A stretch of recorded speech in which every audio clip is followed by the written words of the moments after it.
So mga tol, kakatapos lang po ng laban sa Times Square, New York sa pagitan ni Devin Haney versus Jose Ramirez. Ang inaasahan nga po na mananalo sa laban na yan si Devin Haney, ganyan nga po ang nangyari. Tinalo po kasi ni Devin Haney si Ramirez via unanimous decision. Bagamat nanalo po si Devin Haney mga tol, mukhang sariwa pa rin po sa kanya yung nangyari sa kanyang laban noong nakaraang taon dito kay Ryan Garcia. Bumalik po kasi ang estilo ni Devin Haney mga tol na takbo at yakap, at kapag nakapagpatama ng kombinasyon, sabay iiwas agad.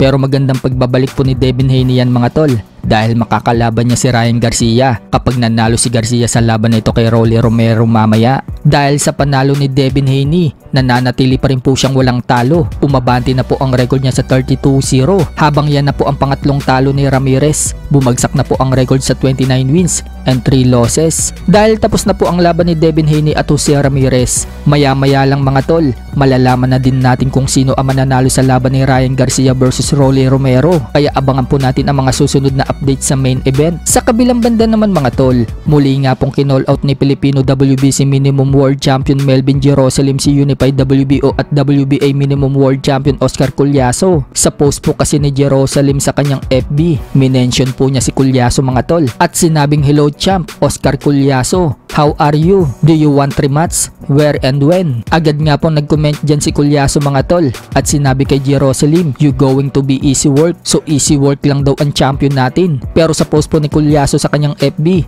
hindi daw si Jerusalem ang makakalaban niya. Sinabi ni Collazo mga tol, basta panatilihin lang daw niya hawak ang belt niya at darating daw ang oras nila ni Jerusalem. So marami ngayon ang mga Pinoy fans mga tol ang nagsasabi na mukhang umiiwas daw itong si Collazo kay Jerusalem at nagdadahilan daw ito. Buong akala ng mga fans, gusto niya ipunin lahat ng mga titulo sa minimum, pero bakit parang ayaw yata kalabanin ni Collazo si Jerusalem? Nagpost na po kasi mga tol ang Miguel Cotto promotion at sinabing babalik daw sa ring si Collazo. Kaya buong akala ng lahat makikipag-rematch na itong si Collazo kay Jerusalem, pero mukhang iba pala ang makakalaban ni Collazo. Sa ibang banda naman mga tol, marami po ang natutuwa ng sumayaw si former 2-time world title challenger Vincent Astrolabio. Hindi lang pala pang boxing si Astrolabio mga tol, pang sayawan din pala.